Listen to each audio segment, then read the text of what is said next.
स्मृतापि तरुणा तपं करुणया हरन्ति नृणाम् अभङ्गुरतनुत्विषां वलयिता शतैर्विद्युताम् कलिन्दगिरिनन्दिनी तटसुरद्रुमालम्बिनी मदीयमतिचुम्बिनी भवतु कापि कादम्बिनी। अभी जो पाठ चल रहा है वहाँ पर ये विमर्श हो रहा है कि आचार्य अप्पय दीक्षित ने अपने ग्रंथ चित्रमीमांसा में उत्तम काव्य के उदाहरण के रूप में जो पद्य प्रस्तुत किया है, निशेष च्युतचंदन स्तनतटम इत्यादि, उस पद्य का वो पद्य उत्तम काव्य का उदाहरण है। इसमें आचार्य जगन्नाथ का वैमत्य नहीं है, लेकिन उस पद्य का जिस प्रकार से व्याख्यान किया है आचार्य अप्पय दीक्षित ने, उस व्याख्यान से आचार्य की विमति है और उस विमति को यहाँ पर आचार्य प्रकट कर रहे हैं। ये प्रकरण अभी हमारा चल रहा है। तो आचार्य अप्पय दीक्षितेन यावत् प्रत्यपादि अयं श्लोकः तस्य ह्यस्तनपाठे अस्माभिः दृष्टं स्वरूपम्। इतोपि तो एते सहायकाः वाक्यार्थाः सन्ति ये अधमपदस्य साहाय्यम् आचरन्ति प्रधानव्यङ्ग्यस्य व्यञ्जने। अधम पद से जो प्रधान व्यंजना होती है उसमें ये जो वाक्यार्थ हैं ये सहायक बनते हैं। इति एतावता इति शब्दः अनुकरण शब्दः भवति। इति शब्द का अर्थ होता है, इति शब्द जो होता है उसका अर्थ यहाँ पर कोई अर्थ न होकर के उसका अर्थ यहाँ पर शब्द है, ठीक है। तो व्यक्ति विवेक में ये प्रकरण आपने पढ़ा होगा, या आप अगर चाहते हैं तो व्यक्ति विवेक में इस प्रकरण को पढ़ सकते हैं कि लोक में शब्द जो होते हैं वो अर्थपरक होते हैं, लेकिन जब किसी शब्द के वाक्य के बाद इति शब्द आ जाता है तो वहाँ पर वो शब्द का ही बोधक होता है और फिर वह जो अनुकार्य शब्द है वो अर्थावबोध कराता है, ठीक है। तो इति शब्द का बोध कराएगा अनुकरण शब्द होकर के, फिर अनुकरण शब्द से जो बुद्ध जो अनुकार्य शब्द होगा उससे जाकर के अर्थावगति होती है। इस प्रकार का नियम है। तो यहाँ पर भी देखिए साहायकम आचरन्ति इति अर्थात एतद् वाक्यम तदेतद् अलंकार शास्त्र तत्वानवबोध निबंधनम। अब यहाँ पर अन्वय होगा। आप देखिए गद्य कहाँ से शुरू हुआ था, ये आचार्य जगन्नाथ ने जो प्रारंभ किया। इति पद्यम ध्वन्युदाहरण प्रसंगे व्याख्यातम, तो यद व्याख्यातम तद एतद अलंकार शास्त्र तत्वानवबोध निबंधनम। ये इस प्रकार की व्याख्या इसलिए की है आचार्य अप्पय दीक्षित ने क्योंकि उनको अलंकार शास्त्र के तत्वों का बोध नहीं है।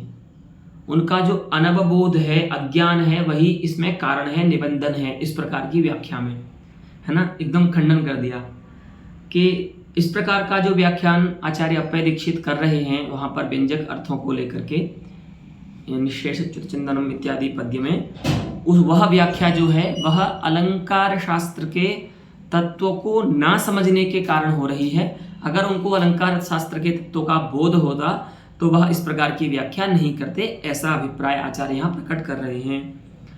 किमर्थम यतो हि प्राचीन सकल ग्रंथ विरुद्धत्वात् अत्र हेतुद्वयम् उपादीयते।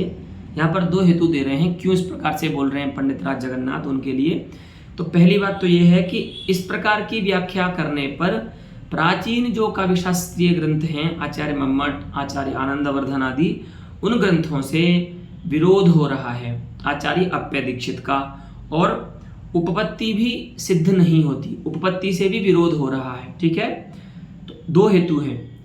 चलो कोई बात नहीं, अगर प्राचीन आचार्यों से विरोध हो रहा है तो कदाचित हो, लेकिन उपपत्ति भी तो होनी चाहिए, सिद्धि भी तो होनी चाहिए आपके वचन की किसी प्रमाण से, तो वो भी नहीं हो रही है।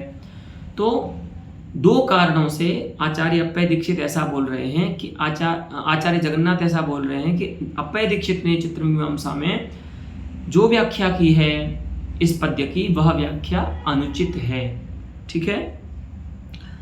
अब पहले बता रहे हैं कि जो प्राचीन ग्रंथों के साथ विरोध हो रहा है ना, इस प्रकार की व्याख्या करने पर वो कैसे हो रहा है, तो देखिए, तथा ही पंचमोल्लासे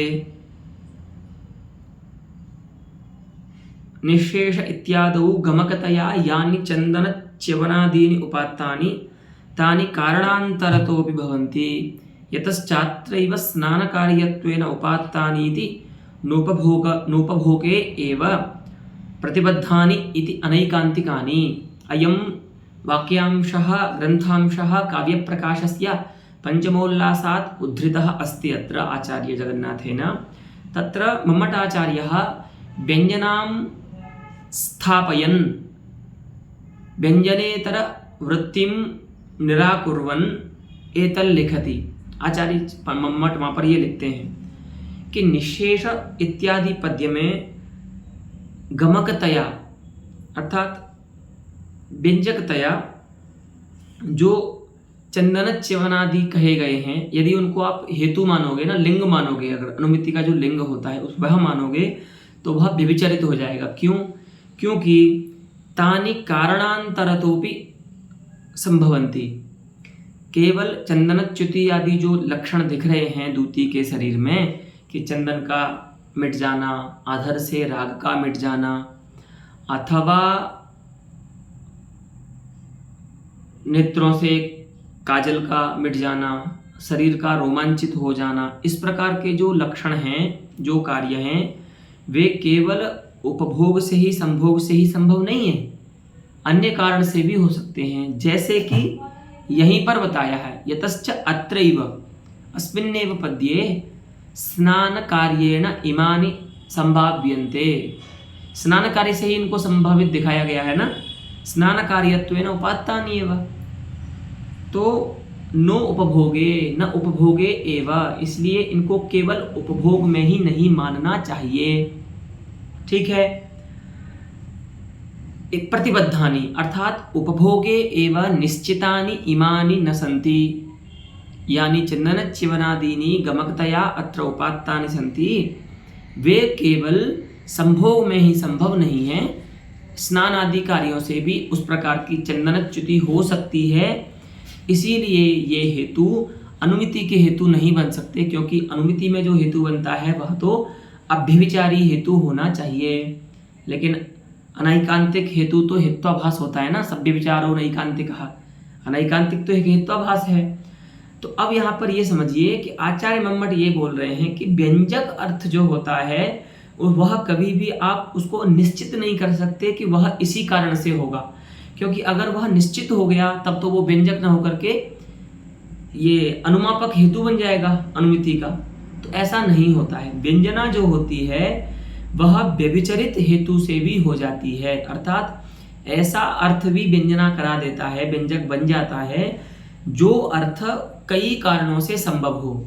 लेकिन जो कार्य कई कारणों से संभव हो वह किसी एक के प्रति अनुमापक नहीं बन सकता, किसी अपने एक कारण की अनुमिति नहीं करा सकता, यही बता रहे हैं।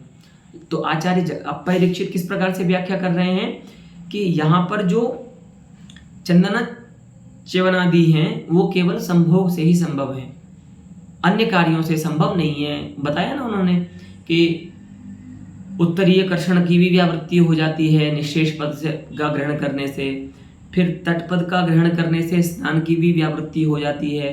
तो केवल ये सारे जो अर्थ हैं वो केवल जो संभोग रूप मुख्य व्यंग्य अर्थ है उसी की ओर इशारा करते हैं, उसी को इंगित करते हैं।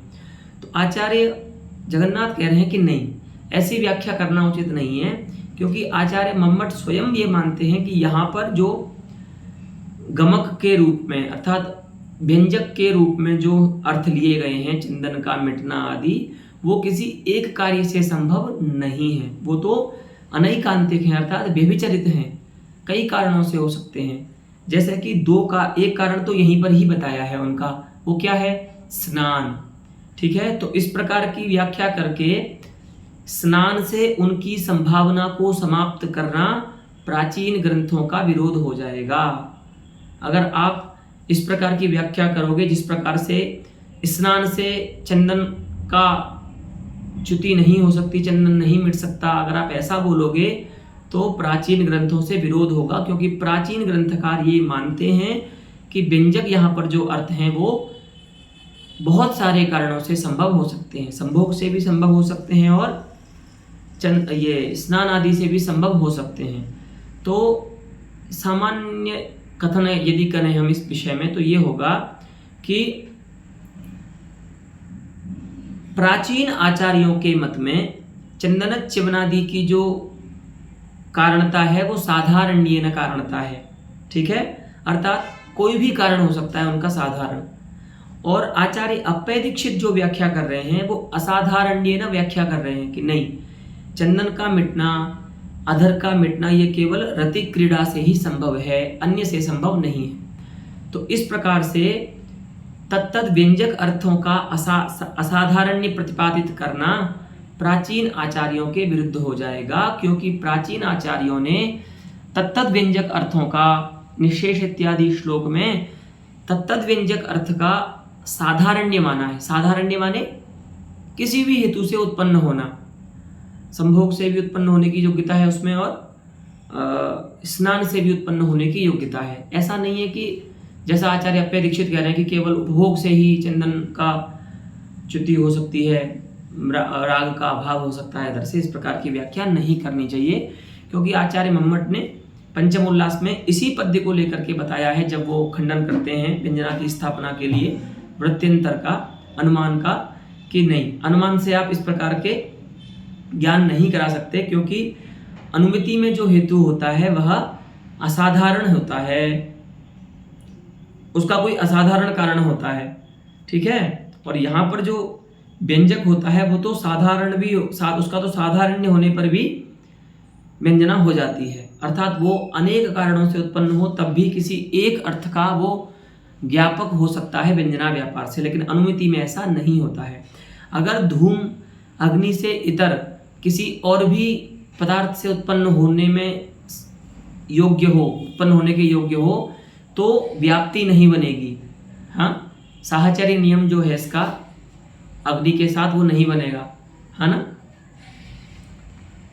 तो इति काव्य प्रकाशकृता उत्तम। ठीक है, ये आपको समझ में आया वाक्यांश कि इस प्रकार से पंचमोल्लास में आचार्य मम्मट जो संदर्भ उपस्थित करते हैं उस संदर्भ से इसका विरोध हो रहा है, क्योंकि वहाँ वो इसी पद्य को लेकर के सभी व्यंजक अर्थों को साधारण बताते हैं और वो अनेकांतिक बताते हैं, उनको व्यभिचरित बताते हैं। ठीक है, और आप उनको असाधारण बता रहे हो, इसीलिए ये इस प्रकार का कथन अनुचित है। और भी कहते हैं पुनः काव्य प्रकाशस्यैव विरोधः अस्ति अप्पय दीक्षितस्य कथनेन तथा तत्रैव नाम काव्य प्रकाशे तेनैव उच्यते। तेनैव नाम काव्य प्रकाशकृता मम्मटाचार्येण किमुच्यते? ब्रह्मधार्मिक विश्रब्धः स शुनकोद्यमारितस्तेन गोदा नदी कच्छ कुंजवासिना दृप्तसिंहेन। आप लोग जानते हैं इस प्रकरण को, ये दुनिया लोक के प्रथम उद्योत में भी आया है पद्य और काव्य प्रकाश में भी आया है व्यंजना स्थापना के समय।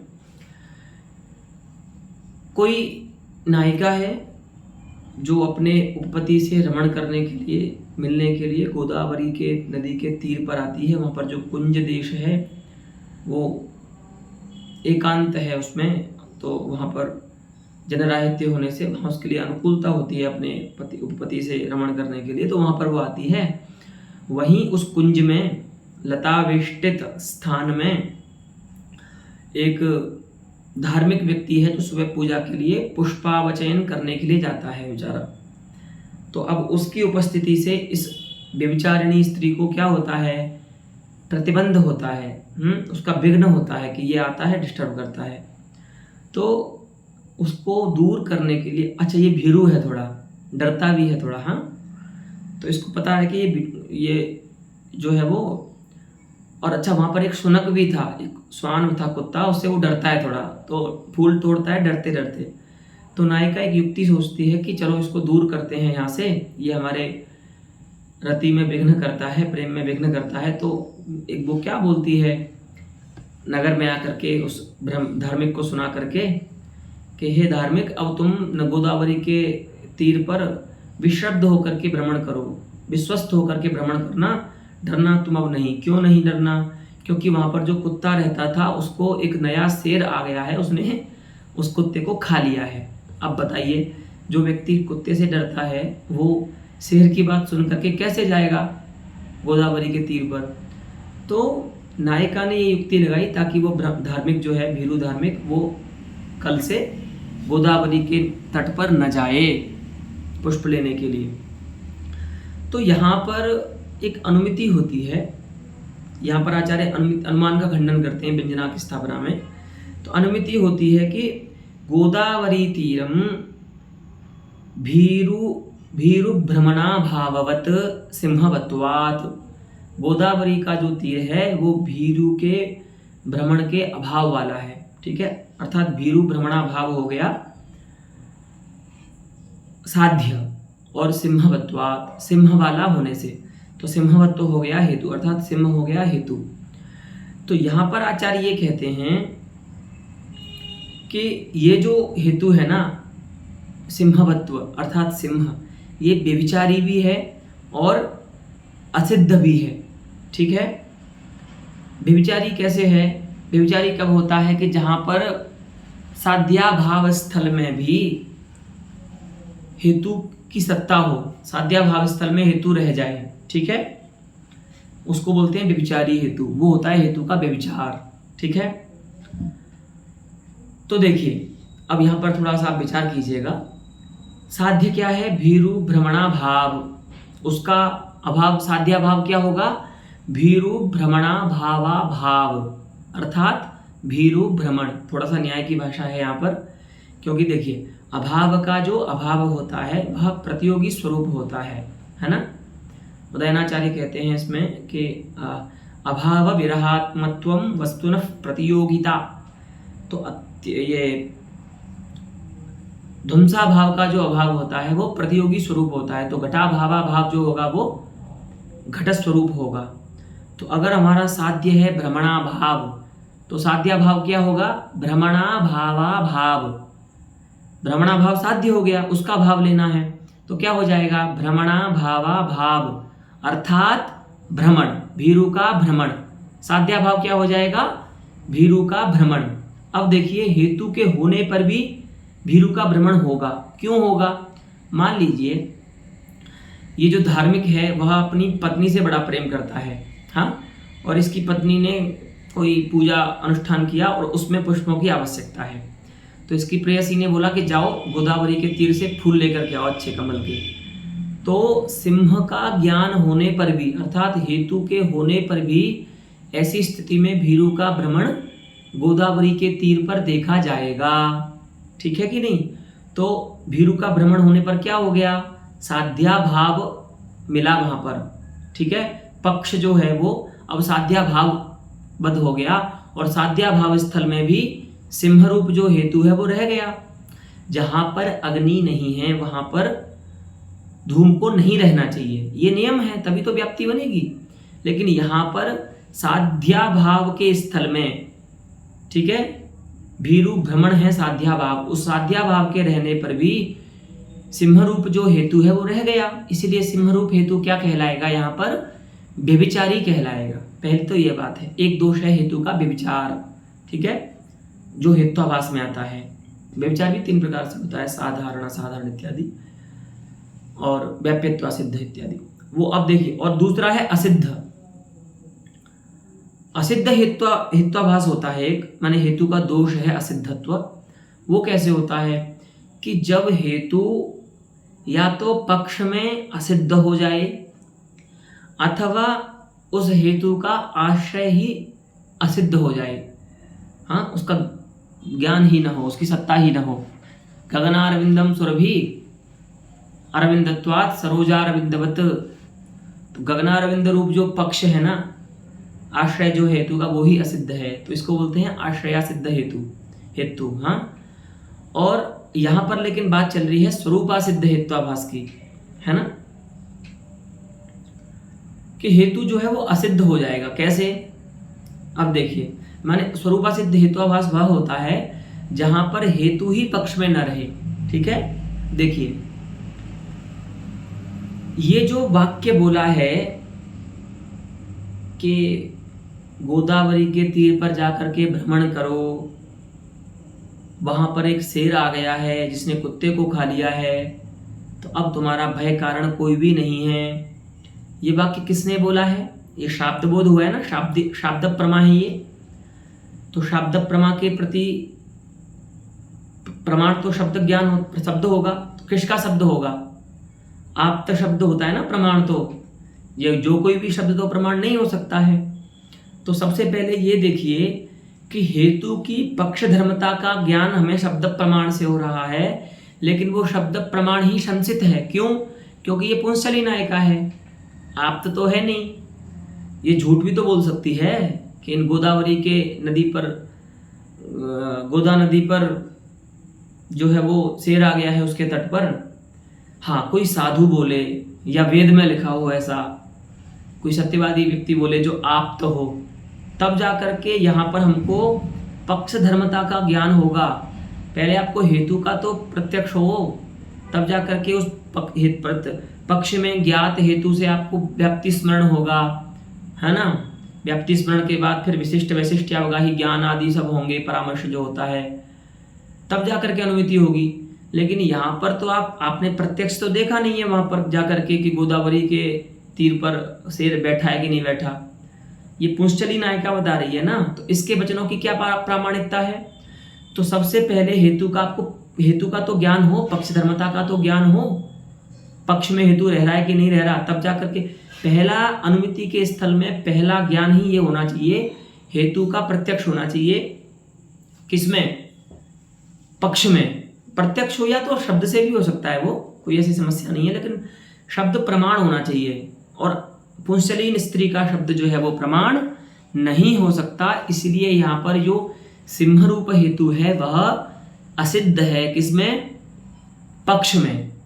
इसीलिए यहाँ पर दो दोष हैं इस हेतु में। एक तो यह व्यभिचारी है, व्यभिचार दोष है, और दूसरा ये असिद्ध है हेतु। तो अब यहाँ पर समझिए, अब आपके समझ में आएगा जो आगे की बात है कि यहाँ पर ब्रह्मधार्मिक इत्यादि श्लोक में लिंगज लिंगी ज्ञान रूपेण अनुमानेन, लिंगज लिंगी ज्ञान, हेतु के ज्ञान से, लिंग के ज्ञान माने हेतु के ज्ञान से जो साध्य का जो ज्ञान है, ऐसा जो अनुमान कहलाता है। आपके यहाँ जो प्रमाण है ना कि जहां पर हेतु के ज्ञान से, पक्ष में हेतु के ज्ञान से साध्य का जो ज्ञान होता है, उसके बीच में और भी ज्ञान आते हैं, वो आप अभी नहीं बोल रहे हैं, व्याप्ति स्मरण होगा, वो सब होता है। लेकिन यहाँ पर बोल रहे हैं कि लिंगज लिंगी ज्ञान, तो लिंगज है लिंगी ज्ञान, तो लिंगज जो लिंगी ज्ञान है तद्रूप जो अनुमान है, उस अनुमानेन व्यक्तिम गतार्थयतः व्यक्ति विवेक कृतः मतम प्रत्याचक्षाणेन। ये क्या है? इस श्लोक को कब बोलते हैं आचार्य मम्मट? जब वह व्यक्ति विवेककार का खंडन कर रहे होते हैं। अच्छा, व्यक्ति विवेककार का खंडन करने की क्या आवश्यकता है? वो ऐसा क्या बोल रहे हैं? तो वो ये कर रहे हैं कि वह व्यंजना की गतार्थता बता रहे हैं अनुमान में, अनुमान प्रमाण में। वो बोलते हैं कि व्यंजना को अलग से मानने की आवश्यकता नहीं है, व्यंजना का जो कार्य है वो तो अनुमान प्रमाण से ही हो जाता है। तो ऐसा व्यंजना का अंतर्भाव जो अनुमान में कर रहे हैं, ऐसे आचार्य महिम भट्ट का खंडन करते हुए आचार्य मम्मट ऐसा लिखते हैं। ये इसका भाव है। तो अनुमान के द्वारा व्यक्ति की गतार्थता को बतलाने वाले जो व्यक्ति विवेककार हैं आचार्य मम्मट, उनके मत को प्रत्याचक्षाणेन, ठीक है, अर्थात खंडयता, उनके मत का खंडन करने वाले। अब यहाँ पर जो तृतीयांत है ये कर्ता का वाचक है, ठीक है। अभ्युपगतम यहाँ पर तो प्रत्यांत क्रिया है, ठीक है। तो उसमें कर्ता कौन होगा? क्योंकि भाव कर्म में ही त प्रत्यय होता है, तो कर्ता अनुक्त होने से तृतीया में होगा जो कर्ता है। तो यहाँ पर देखिए प्रत्याचक्षाणेन अर्थात खंडयता, चक्षिंग धातु है, तो केन खंडयता, तो इसका देखिए विशेष्य पद वहीं से आएगा, तेन प्रत्याचक्षाणेन तेन, केन काव्य प्रकाश कृता।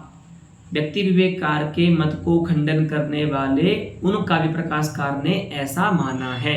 इत्थम अभ्युपगतम, क्या माना है कि व्यभिचारित्वेन असिद्धत्वेन च संदिह्यमानादपि लिंगात व्यंजनम अभ्युपगतम। देखिए भैया व्यक्ति विवेककार, आप जिस अनुमान की बात कर रहे हो उस अनुमान में पंचरूपोपपन्न हेतु जो होता है वही अनुमिति कराने में समर्थ होता है। वे 5 रूप कौन कौन से हैं? उसमें पक्षसत्व, सपक्षसत्व, विपक्ष व्यावृतत्व, असत प्रतिपक्षत्व और अबाधित विषयत्व, ये 5 रूप रहने चाहिए। अगर इनमें से किसी एक रूप में भी वो हीन होगा, किसी एक रूप से भी, तो वो क्या हो जाएगा? हेत्वाभास हो जाता है। और हेत्वाभास जो होता है वो अनुमिति नहीं करा सकता। वो अनुमिति या परामर्श अन्यतर का बाधक होता है जो हेत्वाभास होता है। इसीलिए आप व्यंजना का अनुमान अंतर्भाव अनुमान में मत कीजिए। क्यों? क्योंकि व्यंजना तो संदिह्यमान हेतु से भी हो जाती है, संदिह्यमान अर्थ से भी हो जाती है, लेकिन संदिह्यमान हेतु से अनुमिति नहीं होती। वहां पर तो 5 के 5 रूप जो हैं हेतु के, वो हेतु में रहने चाहिए, तब जाकर के अनुमिति होगी। अगर उनमें से कोई एक रूप भी नहीं है हेतु में, तो वही हेत्वाभास कहलाता है, हेतु नहीं सद हेतु नहीं कहलाएगा, है ना। तो यहाँ पर देखिए हम आपको एक उदाहरण देते हैं। ब्रह्मधार्मिक विश्रब्द इत्यादि श्लोक में जो आप हेतु बना रहे हो सिंह रूप हेतु, उसमें 2 दोष हैं। एक तो वो व्यभिचारी है, हाँ, विपक्ष व्यावृतत्व नहीं है उसमें, साध्याभाव स्थल में भी वो रह जाता है। और दूसरा हेतु उसमें क्या है दोष? वह असिद्ध है, अपने पक्ष में वह असिद्ध है, पक्ष धर्मता ज्ञान का विषय नहीं बनता है वो, ठीक है। तो ऐसे हेतु से भी व्यंजना होती है, वहां पर व्यंजना हो जाती है। निषेध जो है वो भीरु भ्रमण का जो निषेध है वो व्यंग्य हो जाता है, लेकिन अनुमिति ऐसे हेतु से नहीं हो सकती। अनुमिति के लिए तो अव्यभिचारी हेतु चाहिए और पक्षवृत्ति होना चाहिए हेतु को। लेकिन हमारे यहाँ पर तो जो व्यंजक अर्थ होता है उसके लिए ऐसा कोई आग्रह नहीं है कि वह अव्यभिचारी हो या पक्षवृत्ति हो, ऐसा कुछ भी आवश्यक नहीं है। पक्षवृत्ति नहीं हो अथवा व्यभिचारी भी हो, तब भी जो व्यंजक अर्थ है वो व्यंजना करने में समर्थ होता है। हमने इसी श्लोक में बताया आपको। तो देखिए यहाँ पर जो सिंह रूप हेतु है वो व्यभिचारी भी है और असिद्ध भी है। व्यभिचारी कैसे है, असिद्ध कैसे है, ये आपको बताया। तो इन दोनों रूपों, इन 2 दोषों के कारण वो कैसा है? संदिह्यमान है, निश्चित नहीं है, संदिह्यमान है। लेकिन फिर भी उस प्रकार के संदिह्यमान लिंग से अर्थात अर्थ से, ज्ञापक अर्थ से व्यंजना हो जाती है, लेकिन अनुमिति नहीं होगी, क्योंकि अनुमिति जो है वह ऐसे ही हेतु से होती है जो व्यभिचारी नहीं होता, पक्षवृत्ति होता है, ठीक है। तो इस प्रकार से यहाँ पर अब इसको ले जाते हैं हम प्रस्तुत प्रकरण में, जो कि है आचार्य अप्पय दीक्षित की बात का खंडन करना।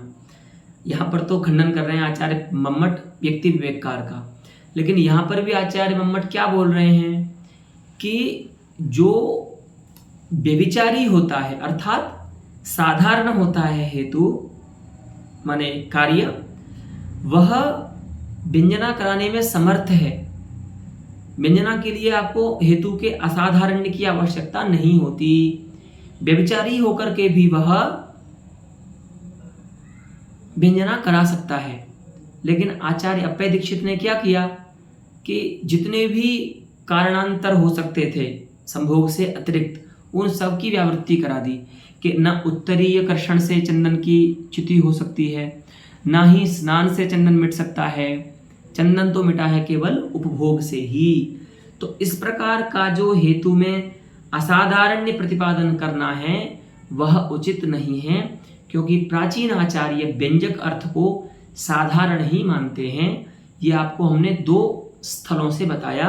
एक तो जब आचार्य सामान्य व्यंजना की स्थापना कर रहे हैं पंचमोल्लास में, तब वो प्रतिज्ञा करते हैं कि गमकतया उपात्तानि यानी चंदनच्यवनादीनि सन्ति तानि अनैकांतिकानि सन्ति, अर्थात व्यभिचरितानि सन्ति, वो व्यभिचरित हैं, संभोग से भी हो सकते हैं और स्नान से भी हो सकते हैं। आप उनको निश्चित क्यों कर रहे हो किसी एक में? ऐसा हो जाएगा तब तो असाधारण हो जाएगा हेतु, ऐसा नहीं है। ठीक है। और दूसरा उन्होंने उदाहरण दिया, जब वो काव्य प्रकाशकार आचार्य महिम भट्ट का खंडन करते हैं तब भी वो ये बात बोलते हैं कि व्यंजना के लिए हेतु का असाधारण्य अपेक्षित नहीं होता, जो कि आचार्य अप्पय दीक्षित ने किया है प्रतिपादन, उसकी आवश्यकता नहीं है। ठीक है। तो इसलिए काव्य प्रकाशकार के साथ आचार्य अप्पय दीक्षित का विरोध होता है, क्योंकि आचार्य अप्पय दीक्षित केवल उपभोग से ही चंदनादि का मिटना मानते हैं और आचार्य मम्मट साधारण रूप से संभोग से भी मानते हैं और स्नान कार्य से भी मानते हैं चंदन के मिटने को संभव। इसीलिए ये विरोध हो रहा है प्राचीन आचार्यों के साथ आपके ग्रंथ का। तो केवल एक ही आचार्य के साथ विरोध है क्या? तब तो कोई बड़ी बात नहीं है। एक आचार्य के साथ तो विरोध हो सकता है, तो वो तो विरोध नहीं कहलाएगा, है ना। हो सकता है वो गलत हो आचार्य, हम सही हो, तो नहीं, बोले एक के ही साथ विरोध नहीं है। इत्थमेव च ध्वनिकृतापि प्रथमोद्योते दर्शितम्। आचार्यः आनन्दवर्धनः ध्वन्यालोकग्रन्थस्य प्रथमोल्लासे ब्रह्मधार्मिकविश्रब्द इत्यादि पद्यस्य यदा व्याख्यानं करोति तदा सोऽप्याचार्यः व्यञ्जकार्थानां साधारण्यमेव प्रतिपादयति। वहाँ पर आचार्य आनंदवर्धन भी ऐसा कुछ प्रतिपादित नहीं करते हैं जिससे कोई भी व्यंजक अर्थ असाधारण प्रतीत हो, अर्थात किसी एक ही अर्थ से संभव होने की उसमें योग्यता हो। वो अनेक अर्थों से संभव हो सकता है। ठीक है। तो इस प्रकार से आचार्य मम्मट के साथ और आचार्य आनंदवर्धन के साथ चित्तमीमांसा का विरोध होता है, क्योंकि प्राचीन आचार्य व्यंजक अर्थों को साधारण मानते हैं और आचार्य अप्पय दीक्षित ने जो व्याख्या की है उससे व्यंजक अर्थ असाधारण प्रतीत हो रहे हैं, क्योंकि उनमें मात्र उपभोग से ही उत्पन्न होने की योग्यता आ रही है उस व्याख्या के अनुसार। उसी को बता रहे हैं अब देखिए। एवं च व्यंजकानां साधारण्यं प्रतिपादयताम्। इदानीम् उपसंहारं प्रस्तौत्याचार्यः कथं विरोधस्य स्वरूपं किमस्ति। एतावता भवता किम् उक्तम् अप्पय दीक्षितेन प्राचीनैः अलङ्कारतत्त्वविद्भिः किं प्रत्यपाति तदुक्तम् उभयं, परन्तु विरोधस्य स्वरूपं किमाकारकः विरोधः अत्र अस्ति इति विरोधस्य आकारं साक्षात् अत्र उपन्यस्यति आचार्यः। पश्यन्तु। एवं च व्यंजकानां साधारण्यं प्रतिपादयतां प्रामाणिकानां ग्रन्थैः सह असाधारण्यं प्रतिपादयतः तव ग्रंथस्य विरोधः स्फुटः।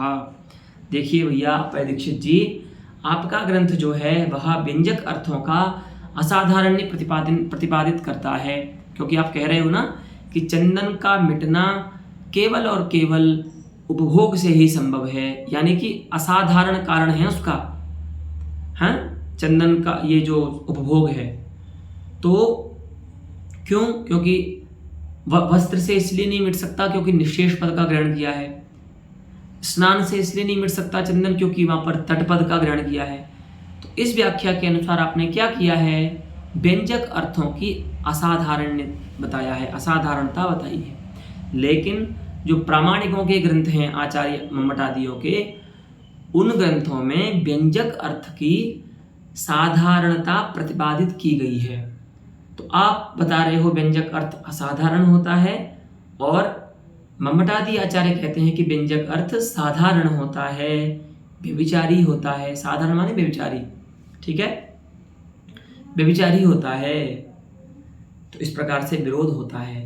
आपके और प्रामाणिक प्राचीन जो ग्रंथ हैं उनके मध्य में, ठीक है, क्योंकि वे व्यंजक अर्थ को साधारण मानते हैं और आप व्यंजक अर्थ को असाधारण मानते हैं, इसीलिए तव ग्रंथस्य प्रामाणिकानां ग्रन्थैः सह विरोधः स्फुट एव। अस्तु,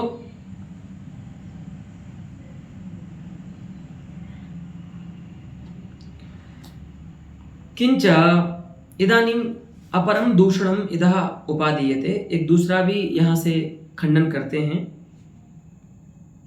किंच यदिदं निःशेष इत्याद्यवान्तर वाक्यार्थानां वापि स्नान व्यावृत्तिद्वारेण व्यङ्ग्यासाधारण्यं सम्पाद्यते तत् किमर्थमिति पृच्छामः। व्यङ्ग्यस्य व्यञ्जनार्थमिति चेत् न।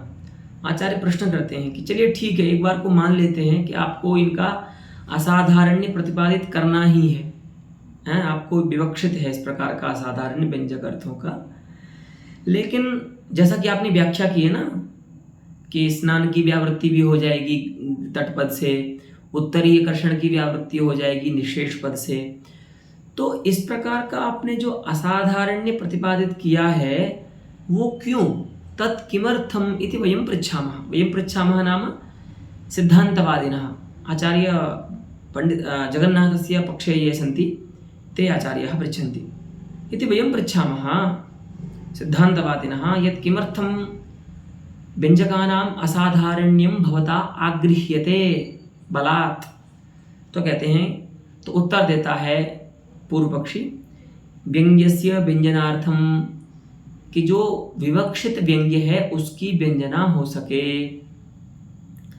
तो कहते हैं ये तो कोई बात ही नहीं है, ऐसा तो कोई नियम ही नहीं है कि जब आप किसी अर्थ को असाधारण बनाएंगे तब जाकर के वो व्यंजना करने में समर्थ होगा। वही बोल रहे हैं, व्यंजकगत असाधारण्यस्य व्यंजनानुपायत्वात् व्यंजनायाः अनुपायः व्यंजनानुपायः तस्य भावः तस्मात्।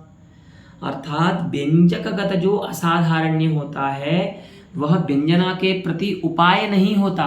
तो आप ऐसा तो मत बोलिए कि हमने व्यंजना हो जाए इसीलिए यहाँ पर सभी व्यंजक अर्थों की जो अवान्तर व्यंजक अर्थ हैं, सहयोगी जो व्यंजक अर्थ हैं, उन सभी का हमने यहाँ पर असाधारण्य प्रतिपादित कर दिया क्योंकि हम यहाँ पर व्यंजना करना चाहते हैं।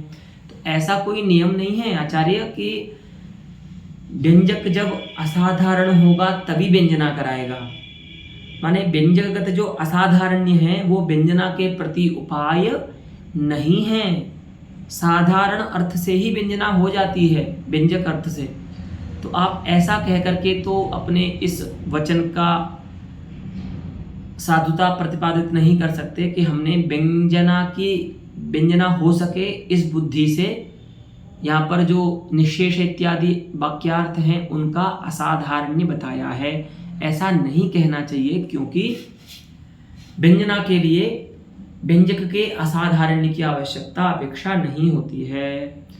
क्यों नहीं होती है तो बता रहे हैं, देखिए एक और उदाहरण देकर के पंडितराज बता रहे हैं। इदमपि पद्यम काव्यप्रकाशे अस्ति इति नाम मठाचार्येण लिखितमस्ति इति नास्ति। इतः प्राक् तत्रापि अयं श्लोकः भवद्भिः द्रष्टुं शक्यते इति वदामि। तृतीयोल्लासे यदा आर्थिव्यञ्जनां निरूपयत्याचार्यः तत्र अयं श्लोकः तेन विषयीक्रियते। अब देखिए क्यों नहीं है व्यंजना के लिए व्यंजकों के असाधारण्य की जरूरत बता दें। औन्निद्र्यं दौर्बल्यं चिंतालसत्वं सन्निश्वसितं मम मंदभागिन्याः कृते सखी त्वामपि आह परिभवति। यहाँ पर भी ये भी पद्य एकदम समान सा ही है, इसका भी अर्थ जैसे कि निःशेष इत्यादि पद्य का है। यहाँ पर भी ऐसा ही है, वृत्तांत की कोई दूती है जो नायिका के पति के साथ भोग कर करके उपस्थित हुई है। गई किस लिए थी वो, तो उसको मनाने के लिए गई थी, उसके प्रसाद के लिए गई थी, लेकिन उसको मनाना तो दूर उसके साथ रमण करके आ गई है। तो ऐसी ही सखी के प्रति जो नायिका है वो कह रही है औन्निद्र्यम अर्थात निद्रायाः अभावः उन्निद्रता, उन्निद्रतायाः अभावः औन्निद्र्यम, दौर्बल्यम जो दुर्बलता है, नींद नहीं आना है, दुर्बलता है। चिंतालसत्वम, चिंता के कारण जो आलस्य आ गया है शरीर में, है ना, कुछ भी काम करने को मन नहीं करता। सह निश्वसितम, जो निश्वास बढ़ रहे हैं, ये सब मुझ मंदभागिनी के लिए ही ठीक था सखी, अब तो ये कष्ट तुझे भी मिल रहे हैं, है ना। इस प्रकार से वो बोलती है। तो अब यहां पर औनिद्र्यादि कारण है, इससे नायक कृत जो उपभोग है वो व्यंग्य होगा, है ना, क्योंकि अब इसको भी, इसमें भी आलस्य आ गया है इसके शरीर में, इसको भी नींद नहीं आ रही है, दूती को भी, क्योंकि इसका भी उसमें रति है नायक। तो अब यहाँ पर भी यही है, नींद का नहीं आना जो है व्यंजक अर्थ है यहाँ पर, वो क्या केवल किसी के प्रेम में ही संभव है क्या? कभी कभी रोग भी तो लग जाता है, कोई व्यक्ति को नींद नहीं आती तो व्यक्ति दवा लेता है, अथवा कभी कोई आगामी ऐसा कार्य होना होता है, या तो वो हमारे हित में हो या तो हमारे हित में ना हो, उस कार्य की चिंता से भी हमको नींद नहीं आती है। हाँ, जैसे कल कोई केस, कोर्ट केस चल रहा है हमारा, उसकी कल फाइनल हियरिंग है, उसमें कल फैसला देने वाला है जज, तो अब पता नहीं है कि हमारे हित में आएगा वो निर्णय या परपक्ष के हित में आएगा, उस रात को भी नींद नहीं आती है। तो क्या नींद का नहीं आना सर्वथा किसी के प्रेम में ही संभव थोड़ी नहीं है, ये तो अन्य कारण से भी हो सकती है। तो इसी प्रकार से जो व्यंजक अर्थ होते हैं वो साधारण ही होते हैं, और तब भी वे भी क्या करते हैं, व्यंजना करा देते हैं। वही बता रहे हैं, इत्यादौ साधारणानाम एवं औनिद्र्यादीनाम, यहाँ पर जो औनिद्र्यादि हैं वो साधारण ही हैं, कोई किसी की याद में ही दुर्बल होगा प्रेम के कारण, ऐसा नहीं है। अगर किसी को रोग लग गया तब भी दुर्बल हो जाता है व्यक्ति, है ना। थायराइड दो प्रकार की होती है, एक थायराइड में व्यक्ति अधिक भारी हो जाता है और एक थायराइड में व्यक्ति पतला हो जाता है बहुत। तो मान लीजिए किसी को थायराइड हो गया है, तो और उसको देख कर कोई व्यक्ति बोले कि देखो ये तो किसी के प्रेम में सूख रहा है ना, किसी से उसको प्रेम हो गया और अब उसके विरह में, उसकी याद में ये व्यक्ति पतला हो रहा है, ये उचित नहीं है ना। ये तो औनिद्र, तो दौर्बल्य, औनिद्र तो अन्य कार्यों से भी हो सकते हैं, कोई रोग लग गया अथवा कोई चिंता है, हाँ, सांस का फूलना है, सांस जो निश्वास आते हैं बड़ी तेज तेज, वो किसी की स्मृति में ही आए, किसी के विरह में ही आए, ऐसा संभव नहीं है।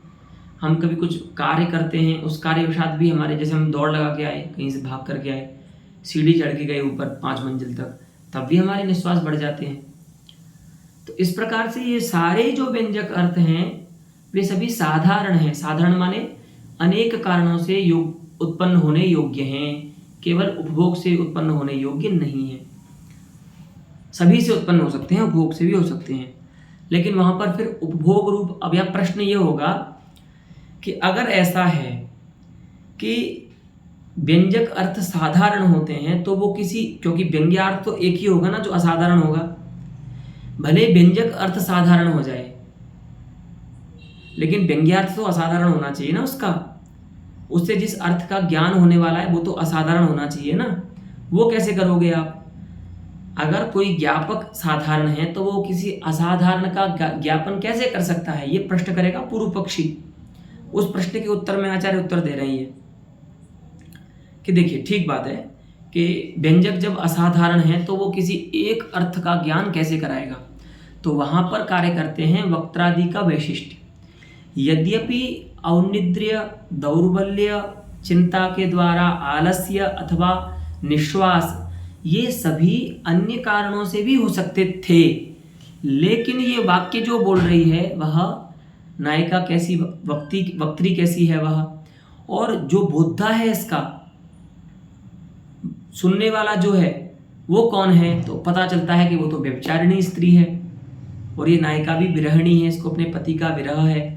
वृत्तांत पता चलता है कि इसने इसको अपने पति को मनाने के लिए भेजा था और ये व्यभिचारिणी भी है। तब इन साधारण व्यंजकों के द्वारा भी एक असाधारण अर्थ की व्यक्ति होती है कि अच्छा इयम नायकम उपभुक्तवती। ऐसा एक अर्थ व्यंग्य होता है, उसमें कौन काम करता है? वक्त्रादि का वैशिष्ट्य काम करता है। ठीक है, वहां पर कारिका है ना, वक्तृबोधव्य काकूनाम वाक्यवाच्यान्य सन्निधे प्रस्तावदेश कालादेर वैशिष्ट्यात् प्रतिभाजुषाम योर्थस्यान्यार्थधि हेतुर व्यापारो व्यक्तिरेव सा। तो व्यंजना के प्रति वहां पर फिर वक्तादि का वैशिष्ट्य काम करता है। व्यंजक अर्थ तो वहां पर साधारण ही रहेगा। ठीक है, तो वक्त्रादि वैशिष्ट्यवशाद अर्थ विशेष व्यंजकतायाः अभ्युपगते है। आपका जो प्रश्न है कि साधारण होने पर कोई अर्थ किसी विशेष अर्थ की व्यक्ति कैसे कराएगा, है ना? यदि वह स्वयं साधारण है तो वो सभी का ज्ञान कराएगा, जितने कारणों से वह उत्पन्न हो सकता है सभी का ज्ञान कराएगा। अगर मान लीजिए कोई पदार्थ जैसे अग्नि है, तो अग्नि 3 पदार्थों से उत्पन्न हो सकती है, तृण से, मणि से, अरणि से। और आपने कहीं अग्नि देखी तो उस अग्नि का जो ज्ञान है वो आपको 3 पदार्थों का ज्ञान कराएगा ना। अगर कोई और वहां पर वस्तुंतर नहीं है, आपको क्या ज्ञान होगा कि यहाँ पर या तो तृण होगा या तो रहा होगा इसके कारण के रूप में, या मणि रहा होगा, सूर्यकांत मणि, या तो अरणि रहा होगा। तीनों का ज्ञान होता है ना। जो साधारण अर्थ है उसकी सत्ता से उसका जो कारण है उन सभी कारणों का ज्ञान होगा जिनसे वो उत्पन्न हो सकता है। तो वही कह रहा है पूर्व पक्षी कि यहाँ पर अगर आप इन व्यंजकों को साधारण मानते हैं तो फिर इनसे सभी अर्थों का ज्ञान होना चाहिए। व्यंजना किसी एक अर्थ की कैसे हो जाती है आपके यहाँ? ये तो गजब बात है कि आप व्यंजक अर्थ को मानते हो, ज्ञापक अर्थ को मानते हो साधारण, और ज्ञाप्य अर्थ को मानते हो विशेष, उसको मानते हो साधारण। वो कैसे हो सकता है? तो आचार्य पंडित राज जवाब देते हैं कि इसमें कार्य करता है वक्त्रादि का वैशिष्ट्य। वक्त्रादि का वैशिष्ट्य जिस व्यक्ति को ज्ञात होता है उसी के प्रति व्यंजना होती है, अन्यथा तो व्यंजना ही भी नहीं होती, है ना। वक्तादि ज्ञान संपन्न जो प्रमाता होगा उसी को व्यंग्यार्थ की प्रतिपत्ति होती है, अन्य को नहीं होती है। इसीलिए ये तो कोई समस्या नहीं है कि साधारण व्यंजक अर्थ से असाधारण अर्थ की व्यंजना कैसे होगी, क्योंकि उसमें कार्य करते हैं वक्तादि का जो वैशिष्ट्य होता है, वो हेतु जो होते हैं वो कार्य करते हैं। तो ये समस्या नहीं है, इस प्रकार से व्यंजना होती है।